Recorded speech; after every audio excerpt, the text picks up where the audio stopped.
ang pagbabagong ginawa kamakailan po sa XRP Ledger or XRPL Reserve Fee ay nagdulot po ng usapin sa crypto community. Mula po sa dating 10 XRP, ito po ay binawasan sa 1 XRP. Ang hakbang na ito ay sinasabing magpapababa sa hadlang ng adoption ni XRP at maaring maging catalyst sa posibleng paglago ng presyo nito.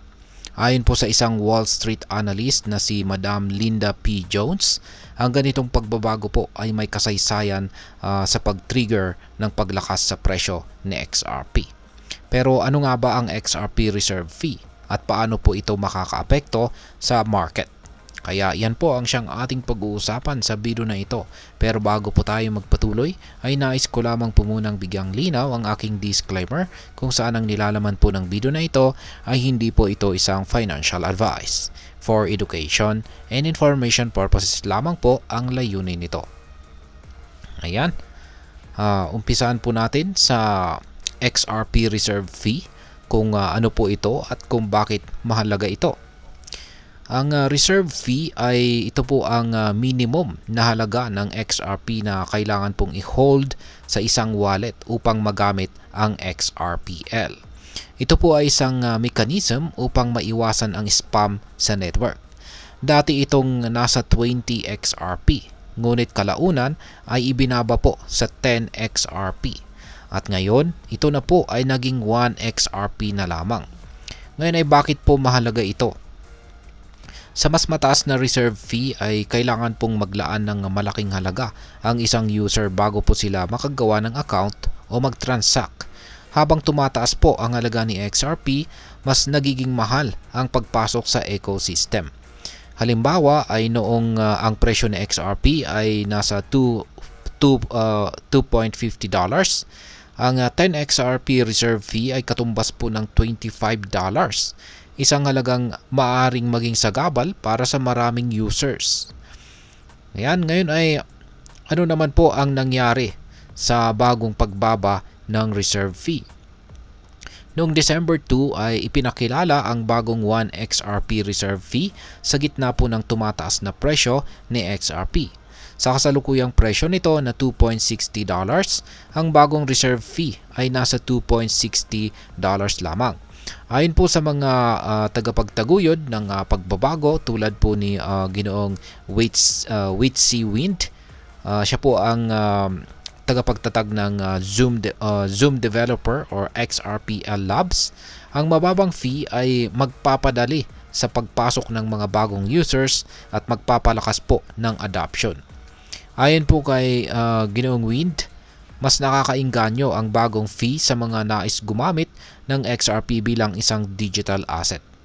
Sa mas mababang financial requirement, inaasahan pong mas maraming tao ang gagamit ng XRPL bilang platform para sa kanilang transaction at storage.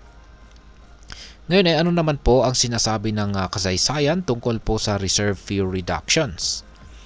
Yan, ayon po kay Madam Linda P. Jones, ang pagbabawas po ng reserve fee ay karaniwang nauugnay po ito sa mga rally o biglaang pag-angat ng presyo ni XRP.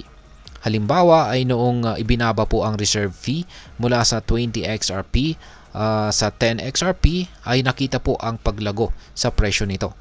Ang pattern na ito ay nagbigay daan sa kanyang espekulasyon na ang kasalukuyang pagbabawas ay maaari pong humantong sa paglago ng presyo ni XRP mula po sa $4 hanggang $16.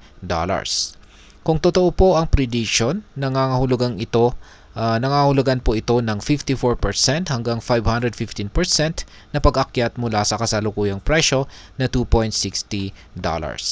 Ang ganitong uri po ng rally ay maaring magdala ng malaking kita para sa mga long-term holders ni XRP.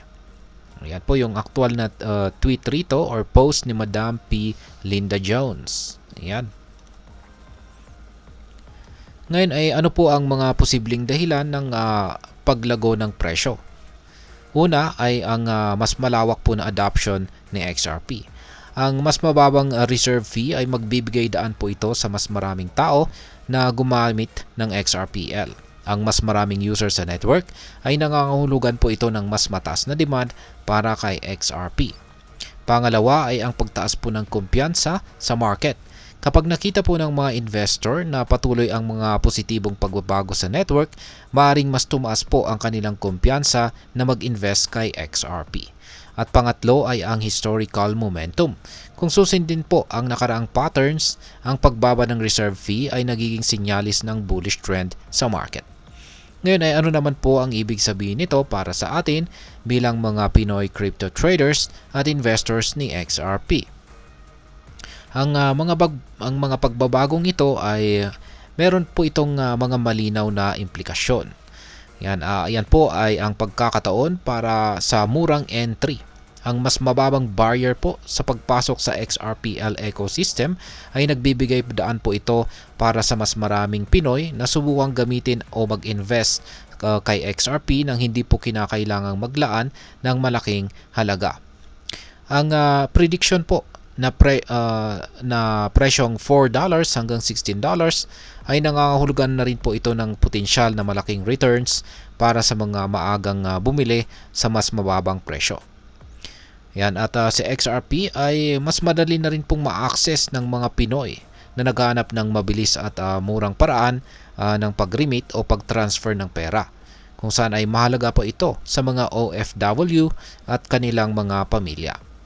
Ngayon ay ano naman po ang aking masasabi tungkol dito?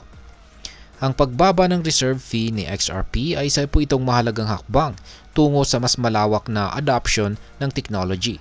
Sa kabila po ng espekulasyon, ang pagtaas po ng presyo ay nakadepende pa rin sa market sentiment, global economic factors at regulatory developments. Para sa akin, ang ganitong hakbang ay nagpapakita po ng commitment ng XRPL sa pagiging mas accessible hindi lamang po sa mga mayayamang investors kundi pati na rin sa mga retail traders. Ang pagbabagong ginawa sa XRP reserve fee ay isa po itong positibong hakbang na maaring magdala ng mas maraming user at magpataas po ng demand para kay XRP. Bagamat hindi po tiyak ang presyo sa hinaharap, ang mga indikasyon ay nagpapakita ng potensyal na paglago. Para sa mga Pinoy trader o investor, ito po ay isang pagkakataong dapat pag-isipan ng mabuti. Isang hakbang tungo sa mas inklusibo at accessible na crypto ecosystem. At ayan, hanggang dito na lamang po tayo sa video na ito mga ka-crypto. Sana po ay inyong nagustuhan ang aking paliwanag sa video na ito. Kung inyo po itong nagustuhan, pag-click lamang po ang like button nito. Marami pong salamat sa panonood. Ingat po tayo lagi at God bless po sa ating lahat.